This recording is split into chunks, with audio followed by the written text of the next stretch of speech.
নমস্কার, আমি বিশ্বজিৎ আর আপনারা দেখছেন আপনাদের পছন্দের প্রিয় ইউটিউব চ্যানেল বাঞ্ছারামের বাগান। আশা করি আপনারা সবাই ভালো আছেন এবং আপনাদের এই শীত মরশুমের সমস্ত ফুল গাছগুলো খুব খুব খুব ভালো আছে। আজকের ভিডিওর বিষয় যে ভারবেনার কেয়ার সেটা আর বলার অপেক্ষা রাখে না। আপনারা ভিডিওটা দেখেই বুঝে গেছেন যে আজকে এই ভারবেনা গাছ সম্পর্কেই ভিডিওটা আমি তৈরি করছি। আপনারা মনোযোগ সহকারে দেখুন, আশা করি ভিডিওটা ভালো লাগবে। শীতের একটি ভীষণ জনপ্রিয় ফুল এই ভারবেনা। এর অসাধারণ কালার, মানে কি কালারের ভারবেনা হয় না, blue, purple, red, yellow, white, মানে বিভিন্ন কালারের ভারবেনা হয়। এবং এই ভারবেনার কালারের মাঝখানটায় যে সাদা রঙের একটা সেট থাকে, এ অপূর্ব অসাধারণ লাগে। যখন আপনার এই ট্রের মতো টবে একদম সারা গাছ জুড়ে এই ভারবেনা ফুল ফুটে থাকে বিভিন্ন কালারে, তখন অসাধারণ দেখতে লাগে। এবং এর কালারের জন্যই কিন্তু ভারবেনা পুষ্পপ্রেমীদের মনে আলাদা একটা সমীহ তৈরি করে নিয়েছে। এবার আসি ভারবেনার চারার কথায়। ভারবেনার চারা আমরা দুটোভাবে পেতে পারি। একটা হচ্ছে ভারবেনার বীজ থেকে চারা তৈরি করে নিতে পারি, আর একটা হচ্ছে ভারবেনা গাছের ডাল কেটে কাটিং করে তার থেকে চারা তৈরি করে নিতে পারি। তা আমরা যারা শখে বাড়িতে ফুল চাষ করি তারা কিন্তু ভারবেনার বীজের প্যাকেট কিনে তার থেকে চারা তৈরি করব না, কারণ একটা প্যাকেটে কিন্তু 250-300 বীজ থাকে। তো অত বীজ এনে চারা তৈরি করে লাগানোটা আমাদের পক্ষে সম্ভব না। তাই আমরা কি করব, নার্সারি থেকে আমাদের পছন্দ মতো কালারের ভারবেনা গাছ কিনে আনবো। তারপরে সেই গাছটা যখন বড় হবে তখন তার ডালগুলোকে কাটিং করে তার থেকে আমাদের প্রয়োজন মতো নতুন চারা তৈরি করে নেব। এবার আসি মাটির কথায়। ভারবেনার জন্য ঠিক কেমন মাটি প্রয়োজন? ভারবেনার জন্য আহামরি কিছু মাটির সেরকম দরকার হয় না, শুধু আমাদের খেয়াল রাখতে হবে ভারবেনার মাটিটা যাতে ওয়েল ড্রেনড হয়, মানে সহজ জল নিকাশি ব্যবস্থাটা যেন মাটিতে ভালো থাকে, যাতে আমরা জল দেওয়ার সঙ্গে সঙ্গেই গাছের প্রয়োজনীয় জল মাটি ধরে রাখবে এবং বাদবাকি যে এক্সট্রা জল সেই জলটা দ্রুত তার ড্রেনেজ হোল থেকে বেরিয়ে যাবে। এটাই হচ্ছে ভারবেনার জন্য আদর্শ মাটি। এবং এই মাটিটাতে কি কি মেশাতে হবে? ভারবেনার মাটি তৈরি করতে আমরা কিন্তু 50% গার্ডেন সয়েল নেব, যেটা পিওর মাটি, এবং 50% গোবর সার। এই 50% গোবর সার এবং 50% গার্ডেন সয়েলেই কিন্তু ভারবেনা গাছ আপনার খুব ভালো গ্রো করে। এই যে তার হাতে নাতে প্রমাণ আমার এই গাছ দুটি। এই 50% গার্ডেন সয়েল এবং 50% গোবর সার মেশাবার পর এতে 1 মুঠো সর্ষের খোল এবং 2 চামচ নিমখোল দিয়ে দেবো, যাতে মাটির কোনো জার্ম গাছকে অ্যাটাক করতে না পারে। এবার আসি ভারবেনা গাছের খাবারের কথায়। ভারবেনা গাছে কিন্তু খুব বেশি একটা খাবার দেওয়ার প্রয়োজন হয় না। ভারবেনা গাছে 10 দিন অন্তর অন্তর সর্ষের খোল এবং সুফলা পচানো জল দিলেই এই গাছ কিন্তু খুব ভালো ফুল দেয়। এবং এই সর্ষের খোল এবং সুফলা রেশিওটা হবে 75% সর্ষের খোল এবং 25% সুফলা। একে 4 থেকে 7 দিন পর্যন্ত ভিজিয়ে তারপরে 10 দিন অন্তর একবার গাছে দেব। এখানে আমি আপনাদের আরেকটা কথা মনে করিয়ে দিই। এর আগের একটা ভিডিওতে আমি এই কথাটা বলেছিলাম যে আপনারা কিন্তু সর্ষের খোল 4 থেকে 7 দিন পচাবেন। 7 দিনের বেশি কিন্তু আর একদিনও পচাবেন না। 7 দিনের মধ্যে সর্ষের খোলগুলোকে সমস্ত গাছের গোড়ায় দিয়ে শেষ করে দেবেন। কারণ 7 দিনের বেশি আপনি যদি এই সর্ষের খোল পচান তাহলে এই সর্ষের খোলের মধ্যে কিন্তু গাছের জন্য ক্ষতিকারক কিছু জীবাণু এই খোল পচাতে জন্মায়, যেটা কিনা গাছের ভালোর থেকে, খাবারের কাজ করার থেকে গাছের ক্ষতিটাই বেশি করবে, এমনকি গাছ মারাও যেতে পারে। তাই খুব সাবধান, আপনারা 4 থেকে 7 দিনের মধ্যেই কিন্তু খোলটা পচিয়ে সেই খোলটা সমস্ত গাছের গোড়ায় দিয়ে খোলটা শেষ করে দেবেন। বাই চান্স যদি কখনো থেকে যায় তাহলে কিন্তু সেটা আর গাছের গোড়ায় ব্যবহার করবেন না, সেই খোলটা ফেলে দেবেন। এবার আসি গাছে জল দেওয়ার প্রসঙ্গে।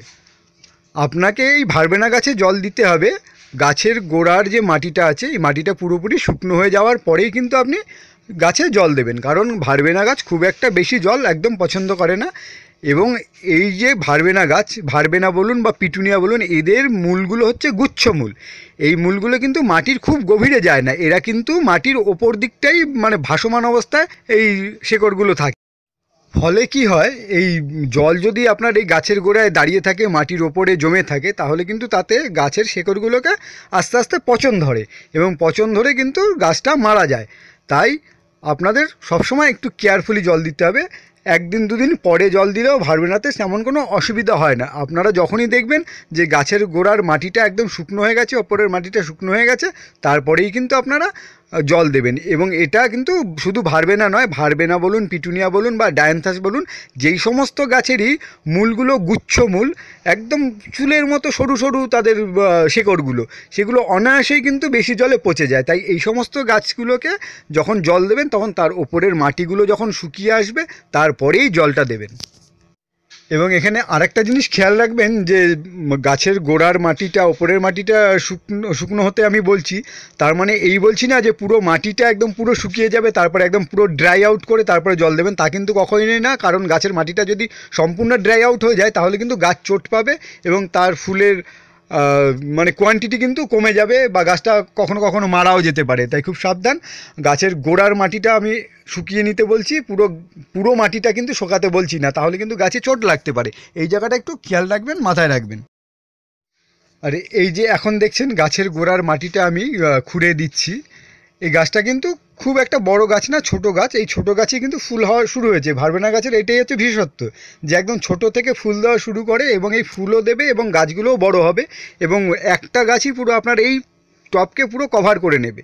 ভার্বেনা লাগাবার জন্য কিন্তু এই ফ্ল্যাট টপগুলোই উপযুক্ত, কারণ যেহেতু এর শেকড়গুলো মাটির গভীরে যায় না, ওপরে ভাসে, তাই এই পাতলা ফ্ল্যাট টবেই কিন্তু ভার্বেনা খুব ভালো গ্রো করে এবং পুরো টপটা একটা গাছেই কিন্তু কভার করে নেবে। এই গাছটাই দেখবেন পুরো টপটা একদম পুরো ভর্তি হয়ে গেছে, হ্যাঁ, এবং এর থেকে আপনি কাটিং করে চারাও তৈরি করে নিতে পারবেন।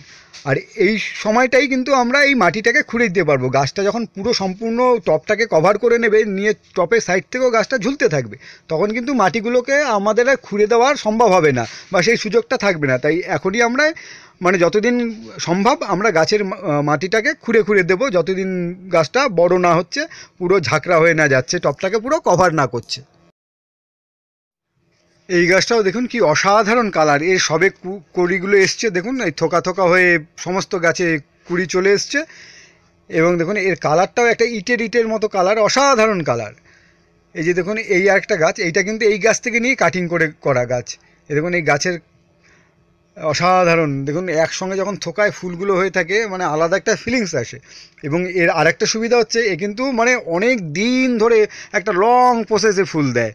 আমি এই গাছগুলো লাগিয়েছি অক্টোবর মাসে, এটা কিন্তু আমি প্রায় এপ্রিল মাস পর্যন্ত ফুল পাবো এই গাছ থেকে একদম। এই যে দেখুন এই মাটির গোড়াগুলো দেখুন কীরকম শুকিয়েছে, এই দেখুন একদম শুকিয়ে গেছে। এরপরেই কিন্তু আমরা এই গাছে জল দিতে পারি। আর এই দেখুন মাটি কত নরম, একদম পুরো আপনি জল দেওয়ার সঙ্গে সঙ্গেই কিন্তু এই গাছের জল একদম নিচে ড্রেনেজ হোল থেকে একদম সম্পূর্ণ এক্সট্রা জলটা বেরিয়ে যাবে। আর মাটি দেখুন এই ড্রাই হয়েছে ওপরের মাটিটা, এইবার কিন্তু এই মাটিতে আমি জল দিতে পারি। ভার্বেনা ঠিক এই সময়ই জল দেওয়ার নিয়ম। এই যে এখন আমি বললাম যে ভার্বেনা কিন্তু একদম অনেক দিন ধরে ফুল দেয়, একটা লম্বা সময় ধরে ফুল দেয় এবং এর ফুলটা কিন্তু আমি এপ্রিল মাস পর্যন্ত নিতে পারবো। তো এই এপ্রিল মাস পর্যন্ত যে আমি ফুলটা নেব তার জন্য কিন্তু আমাকে একটা কাজ করতে হবে। এমনি এমনি কিন্তু এপ্রিল মাস পর্যন্ত ফুল পাওয়া যাবে না, যে যেরকম জল দিচ্ছি সেরকম জল দিলাম, খাবার দিলাম, তাহলে কিন্তু আর এপ্রিল মাস পর্যন্ত আমাকে ফুলটা পাওয়া হবে না। এই এপ্রিল মাস পর্যন্ত ফুল নিতে গেলে আমাকে কিন্তু একটা কাজ করতে হবে। তাই কী কাজ আমাকে করতে হবে? কোনো মানে রকেট সায়েন্স এখানে করতে হবে না আপনাকে। শুধু যেই ফুলগুলো ফুটছে সেই ফুলগুলো যখন শুকিয়ে যাবে, এই ফুল তো একটা থোকায় গুচ্ছ আকারে ফুলগুলো ফুটছে, এই ফুলের গুচ্ছগুলো যখন শুকিয়ে যাবে, ফুল ফোটা হয়ে গেলে, পুরো শুকিয়ে গেলে, তখন কিন্তু আপনারা এই গোড়া থেকে ফুলের গুচ্ছটাকে কেটে ফেলে দিতে হবে।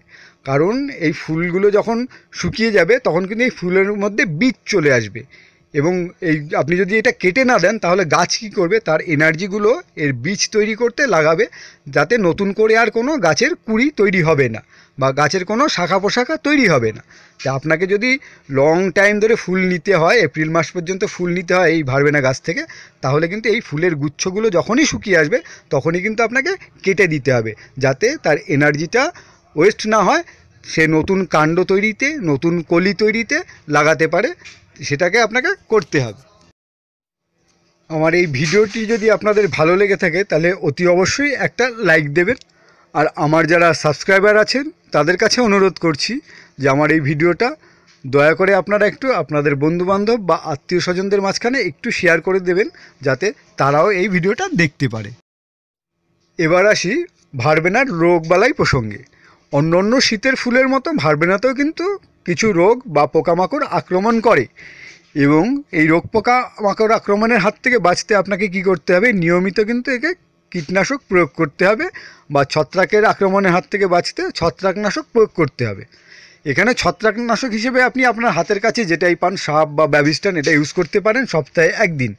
এবং পোকামাকড়ের হাত থেকে বাঁচার জন্য আপনি যদি গাছের চারা অবস্থা থেকেই নিয়মিত কীটনাশক ব্যবহার করেন, তাহলে কিন্তু আপনার গাছে পোকামাকড়ের আক্রমণের সম্ভাবনা কিন্তু একদম খুব কমে আসে, ক্ষীণ হয়ে যায়। তাই সুতরাং সবসময় চেষ্টা করবেন একদম গাছের ছোটোবেলা থেকেই কীটনাশক প্রয়োগ করতে, যাতে আপনার গাছে পোকামাকড় আক্রমণের সম্ভাবনা একদমই না থাকে। আমি যেমন কীটনাশক হিসেবে কিন্তু একটারা পাউডারটা ব্যবহার করি। এই একটারা পাউডারটা আমি যেহেতু ব্যবহার করি, তাই কিন্তু খেয়াল করে দেখবেন আমার গাছে কিন্তু পোকামাকড়ের আক্রমণটা হয় না বললেই চলে। আর এতক্ষণ ধৈর্য ধরে যারা আমার এই ভিডিওটি দেখলেন তাদের অসংখ্য অসংখ্য অসংখ্য ধন্যবাদ। আপনারা সবাই ভালো থাকবেন। আজকে এই পর্যন্তই, আবার দেখা হবে পরের কোনো ভিডিওতে। নমস্কার।